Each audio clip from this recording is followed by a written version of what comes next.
హల్లెలూయా. Christmas, క్రీస్తు పుట్టుక ప్రపంచం అంతా కూడా జరుపుకుంటున్నాం కదా. చాలా ఉన్నాయి క్రిస్మస్ యొక్క లక్షణాలు కానీ క్రిస్మస్ ఆశీర్వచనాలు. కానీ అందరికీ కావలసిన ఒక అవసరత, ఒక ఆశీర్వాదం ఏంటంటే, లూకాసు వార్తలో భక్తుడు చెప్తూ ఒక మంచి మాటను అక్కడ వాడినట్లుగా మనం చూస్తాం. లూకాసు వార్త 2వ అధ్యాయం. ఇది ఈ గ్రామాన్ని బట్టి లోతుగా ఆత్మీయంగా నేను మీతో పంచుకోలేను, కానీ క్లుప్తంగా ప్రాక్టికల్గా ఒక మాట చెప్పి ముగిస్తానండి. లూకాసు వార్త 1వ అధ్యాయంలో 75వ వచనం ఆఖరి భాగం చదువుదాం. లూకాసు వార్త 1వ అధ్యాయం 75వ వచనం. అదంతా కాకుండా ఆఖరి మాట చదువుతావా? 76వ వచనానికి ముందు మాట. మనము శత్రువుల చేతి నుండి విడిపింపబడి మన జీవిత కాలమంతయు నిర్భయులమై ఆయన సన్నిధిని పరిశుద్ధముగాను నీతిగాను ఆయనను సేవింపను అనుగ్రహించుటకును ఈ రక్షణ కలుగజేసెను. చప్పట్లు కొట్టండి ఒకసారి అందరూ. రక్షణ దేవుడు అంటే దేనికి కలుగు చేశాడో తెలుసా? అక్కడ రాయబడిన మాట ఏంటంటే, మన జీవిత కాలం అంతయు నిర్భయులమై బ్రతుకున్నట్లు. తెలుసా నిర్భయులం అంటే ఏంటి? ఎంతమందికి భయం లేదు? ఇక్కడ చేస్తుంది ఒకసారి. ఎందుకు భయం ఉండదు? లైట్లన్నీ ఒకసారి ఆగిపోయినట్టు ఏమేస్తుంది? మొన్న ఒక షాట్ వచ్చిందండి నా ఫోన్లోకి. తల్లి వాళ్ళ 9 నెలల బాబుని పడుకోబెట్టిందండి. పడుకోబెట్టి, అంటే ఊరికే వాక్యాన్ని బట్టి అంశాన్ని బట్టి చెప్తున్నాను. పడుకోబెట్టి వెళ్ళి పాపం మేకప్ వేసుకుని వచ్చింది. మొహానికి వైట్గా ఏదో మొత్తానికి లేయర్ రాసుకుని వచ్చేసరికి వచ్చి ప్రక్కన పడుకుంది. పిల్లవాడు 9 అప్పుడే లేచాడండి. ఒక్కసారి కెవ్వు మరికి ఆగేసాడు. ఎవరిని చూసి? సొంత తల్లి, కన్నబిడ్డ. కానీ కొంచెం మార్పు వచ్చేసరికి చిన్నబడికి ఏమేసింది? భయం వేసిందండి. భయం లేని మానవుడు ఎవరు లేరు ఈ లోకంలో. రేపేం జరుగుద్దో అన్న భయం. ఉద్యోగం వస్తుందా రాదా? వివాహం అవుతుందా అవదా? బిడ్డలు పుడతారా పుట్టరా? ఎవరిని నమ్మొచ్చు, ఎవరిని నమ్మకూడదు, ఏది ప్రయోజనకరం, ఏది నష్టం, ప్రతిదీ కూడా మానవునికి భయమేనండి. మరి ఎలా బ్రతకాలి? నిర్భయులమై బ్రతుకున్నట్లు అంట. ఇదని అంశం, జస్ట్ అంశాన్ని జ్ఞాపకం చేసుకోండి. లివ్ ఫియర్లెస్, భయం లేకుండా బ్రతుకు, అంతే. ఎవరిచ్చిన మాట అది? ప్రభువు పుట్టుకతో దూతల ద్వారా లేదా లూకా ద్వారా దేవుడు మనకిచ్చిన వాగ్దానం ఏంటంటే, ప్రతి క్రైస్తవుడు ఎవరైతే క్రీస్తును కలిగి ఉన్నాడో, ఎవరు క్రీస్తు పండుగ జరుపుకున్నారో వారంట నిర్భయంగా బ్రతకాలి. ఎంతకాలం?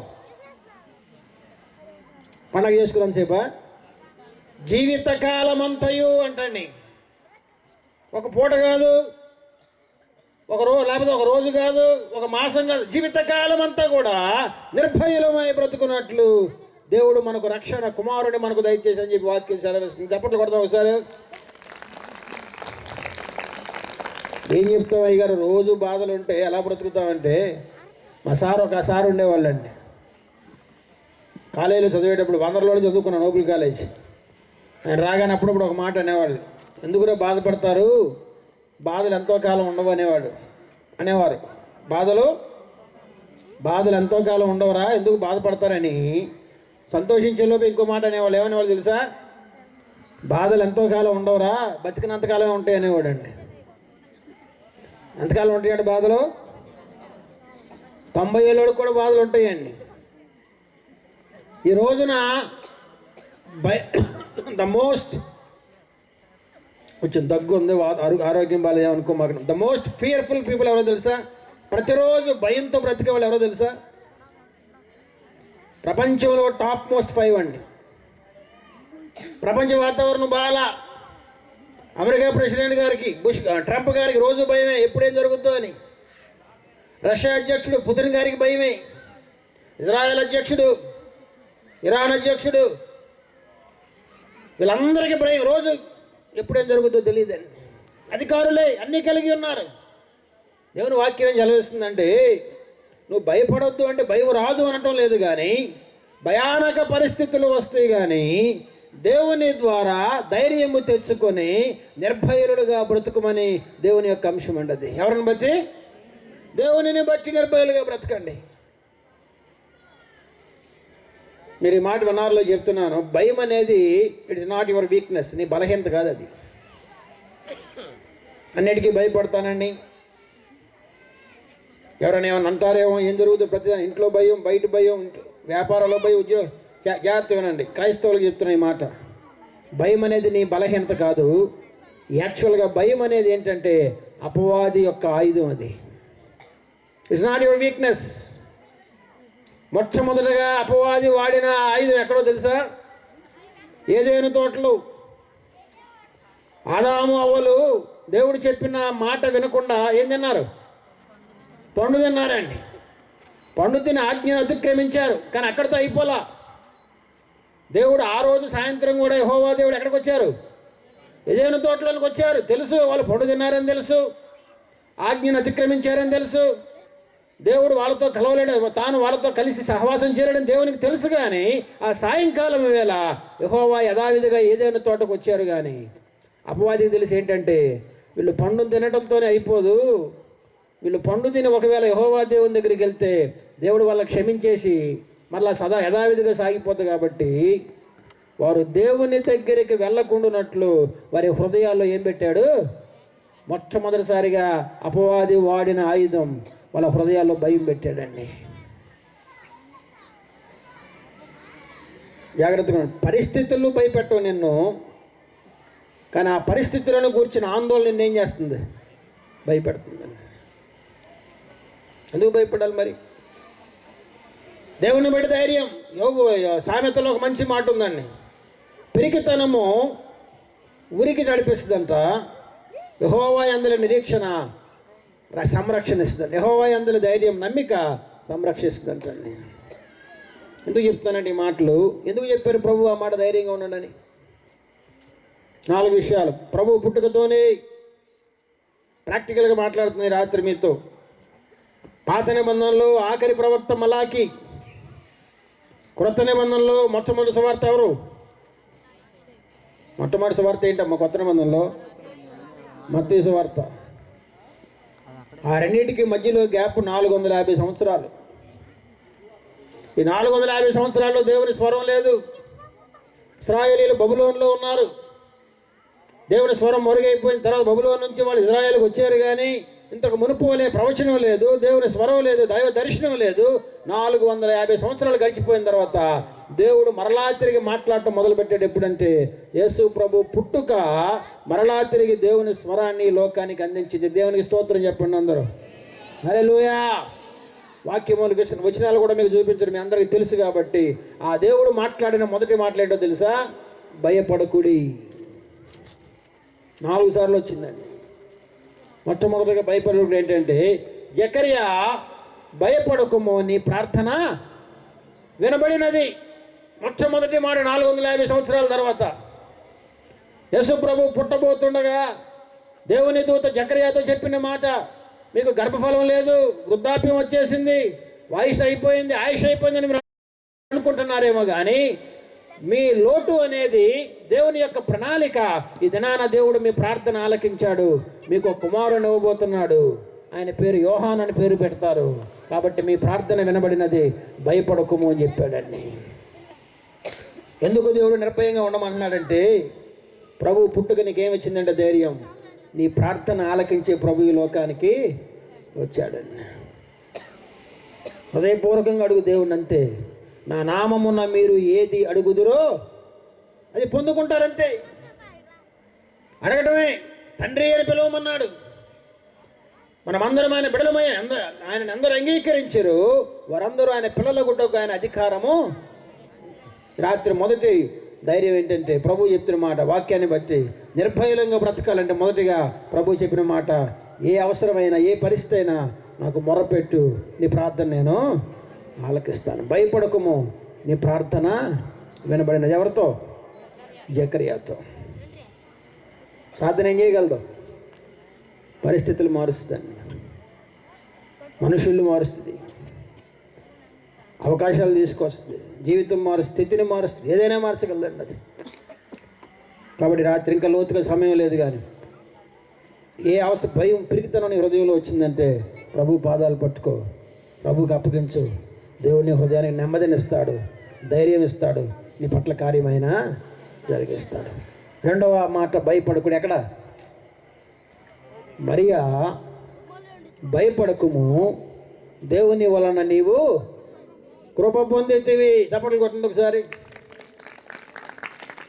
ప్రభువు పుట్టుక మానవునికి ఇచ్చిన మరో గొప్ప ఆశీర్వాదం ఏంటంటే దేవుని కృప మనుషులను ఆవరించిందండి. కేవలము నీ సామర్థ్యము, నీ యొక్క శక్తి, నీ బలము, నీ జ్ఞానము ఇవి మాత్రమే కాదు.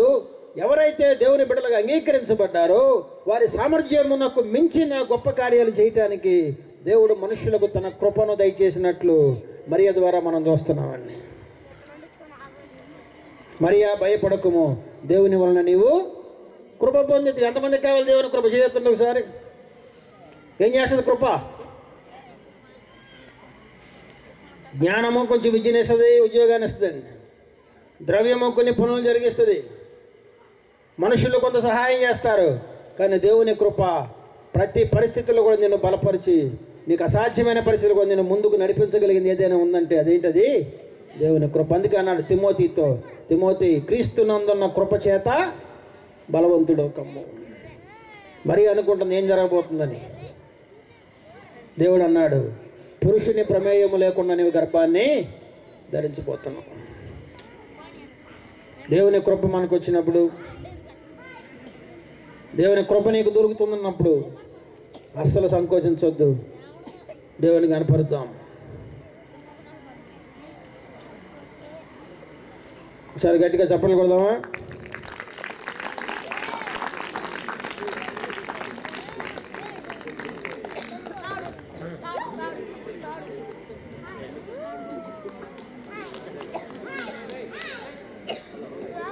దేవుని బిడ్డలారా, రెండవదిగా రాత్రి ఎవరైతే ఆయన్ని ప్రేమించారో, ఎవరైతే ఆయన అంగీకరించారో వారందరికీ దేవుడు తన కృపను దయచేయడానికి ఈ లోకానికి వచ్చాడండి ఆయన. ఇందులోకి మన ఎమ్మెల్యే గారు రెండో మాట ఏం చెప్పాను? భయపడకము, దేవుని వలన కృప పొందితివి. పౌలుతో దేవుడు ఏమన్నాడు? ముళ్ళు తీసేయను ఆయన అని పౌలు ప్రార్థన చేస్తుంటే దేవుడేమన్నాడు? ముళ్ళు నేను దిగిను, నా కృప నీకు. ముళ్ళు తీసేయటం మంచిదా, కృప మంచిదా? ఇవాళ ముళ్ళు తీస్తాడు, రేపు ఇంకో ముళ్ళు గుచ్చుకుంటుందండి.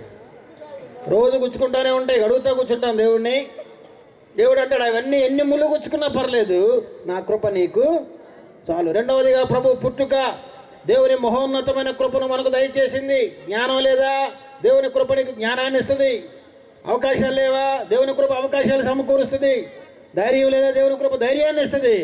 సామర్థ్యం లేదా? దేవుని కృప నీకు సామర్థ్యాన్ని ఇచ్చి నడిపిస్తుంది. ఒక యోసేపు, ఒక దావీదు భక్తుల జీవితాలు మనకు తెలుసు. కాబట్టి రెండవది భయపడకము, దేవుని వల్ల నీవు. మూడోది ఏంటి? మూడోది ఏంటంటే యోసేపుతో అంటాడు, యోసేపు నీ భార్య అయిన మరియను చేర్చుకున్నటకు భయపడకము. ఎందుకు చెప్పాడు మాట యోసేపుతో? ఈ రోజున ప్రపంచాన్ని ఆవరించింది ఏంటంటే కలవరం అండి. అకారణంగా కుటుంబాల్లో కలవరాలు, ఉద్యోగాల్లో కలవరాలు, వ్యాపారాల్లో కలవరాలు, స్నేహితుల మధ్యలో కలవరాలు, వ్యక్తిగతంగా అంతర్గతంగా కలవరాలండి. కారణం ఏంటంటే ఏం లేదు. యోసేపు అపోహ అంతే. నేను చేసుకోబోయే నా భార్య మరియా పరిశుద్ధురాలు అనుకున్నాను కదా, మరి గర్భవతి ఎలా అయింది? వాస్తవమే, జ్ఞానాన్ని బట్టి. కానీ ఆ పరిస్థితిని బట్టి తన హృదయం కలవరపడిపోయింది. మరియను వదిలేద్దాం అనుకున్నాడండి. దేవుడు వదిలిపెట్టలే. దేవుడు అంటాడు, యోసేపు నీ భార్య నీకంటే పరిశుద్ధురాలు. గట్టిగా చప్పట్లు కొట్టండి ఒకసారి. నీ భార్య అయిన మరియను చేర్చుకున్నటకు ఒక్కసారి దేవుడు మాట్లాడాడు అంతే. కలవరం పోయింది, ఆందోళన పోయింది, భయం పోయింది. తన భార్యను చేర్చుకున్నట్టు మాత్రమే కాదు, కానీ తన భార్య గర్భములో ఉన్న బిడ్డకు తానే తండ్రిని ప్రకటించుకున్నాడండి. దేవునికి స్తోత్రం చెప్పండి. ఈ రాత్రి చెప్తున్నాను, మూడవదిగా హృదయాల్లో కలవరాలు, వేదనలు, బాధలు, సమస్యలు ఉన్నట్లయితే దేవుడు ప్రభువు నీ కొరకు వచ్చాడు. ఆయన వైపు చూడు, ఆయన నీకు నెమ్మదినివ్వగలడండి, సమాధానాన్ని ఇవ్వగలడు, పరిస్థితిని పరిష్కరించగలడు. అందుకే అన్నాడు, సమాధానకర్తయగు అధిపతి. 3 చెప్పాను. 1 భయపడకము అని ప్రార్థన వినబడినది. రెండవది భయపడకు, మరియా నీవు దేవుని వలన కృప పొందితూ. మరి మూడవది యోసేపు కలవరపడకు, భయపడకు, మరియ పరిశుద్ధురాలు సమాధానాన్ని. నాలుగవ చివరిది ఏంటంటే గొర్రెల కాపరులతో భయపడకుడి, నేడు మీ కొరకు రక్షకుడు పుట్టి ఉన్నాడు. చాలాసార్లు ఒక మాట జాగ్రత్తగా ఉండండి. యేసు ప్రభు ఎవరంటే క్షమిస్తాడని చెప్తారు. దేవుడు క్షమించడానికి రాలేదండి ఇక్కడికి. జాగ్రత్తగా ఉండండి. క్షమాపణ ఎప్పుడంటే నీవు దేవునికి ద్వారా విడిపించబడటానికి అవకాశం ఇచ్చినప్పుడు. దేవుని రాకడ ప్రాముఖ్యమైన ఉద్దేశం ఆయన వారి పాపము నుండి ఆయనే రక్షించును గనుక, విడిపించును గనుక ఆయనకు యేసు అని పేరు పెట్టుదురు. ప్రభు ఈ లోకానికి వచ్చింది రక్షకుడిగా. నీ రుగ్మతల నుండి, నీ బలహీనతల నుండి, నీ వ్యసనాల నుండి, నీ పరిస్థితులను విడిపించడానికి ప్రభు ఈ లోకానికి వచ్చాడు. అందుకు గొర్రెల కాపరులతో చెప్తారు, భయపడకుడి, నేడు మీ కొరకు రక్షకుడు పుట్టి ఉన్నాడు. మరలా సారాంశం చెప్తున్నాను. మన జీవితకాలం అంతయు నిర్భయముగా బ్రతుకున్నట్లు అంశం. మరలా లివ్ ఫియర్లెస్. ప్రభు పుట్టుకను బట్టి భయం లేకుండా బ్రతుకుదాం. దేవునికి స్తోత్రం చెప్పండి. భయం లేకుండా బ్రతుకుదాం. ఎందుకంటే 4 వాగ్దానాలు నీ ప్రార్థన దేవుడు ఆలకిస్తున్నాడు. దేవుని కృప నిన్ను ఆవరిస్తుంది. దేవుని సమాధానం నీకు వస్తుంది. అన్నిటికీ మించి దేవుడు ప్రతి పరిస్థితిని నేను విడిపించి నిన్ను గొప్ప చేయగలడు. అట్టి కృప దేవుడు మనందరికీ దయచేయను గాక. Amen. Wish you all again a happy Christmas. May God bless all of us. అందరూ చప్పట్లు కొట్టి ప్రభుని మహిమపరచుదాం. చక్కని దైవర్తమానం అందించిన కాట్ల ప్రశాంత్ గారికి ప్రత్యేకమైన వందనాలు. ఈ సమయంలో విన్నబడిన చెప్పబడిన వాక్యం నిమిత్తమై కోసూరు నుంచి వచ్చిన రాజా విలియమ్స్ గారు ప్రార్థన చేయవలసింది మనం చేస్తున్నాం. కోసూరు నుంచి వచ్చిన రాజా విలియమ్స్ గారు ప్రార్థన చేస్తారు.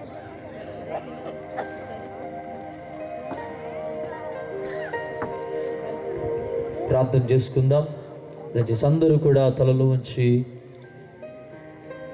సకలాశీర్వాదములకు కారణభూతుడు అయిన మా యేసయ్య, అద్వితీయుడా, సర్వోన్నతుడా, సర్వశక్తిమంతుడా, నీ ఘనమైన, శ్రేష్టమైనది, ఉన్నతమైన, పరిశుద్ధమైన నామమును బట్టి స్తోత్రాలు చెల్లిస్తూ ఉన్నాం.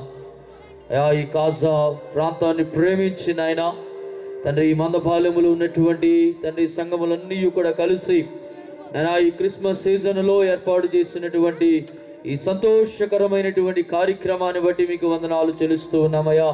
నేను ప్రత్యేకించి ఇప్పటి వరకు దైవజనులను మీరు నిలబెట్టుకుని శ్రేష్టమైనటువంటి 4 మాటలు ప్రభా నీ ప్రజలను ఉద్దేశించి మీరు మాట్లాడారు.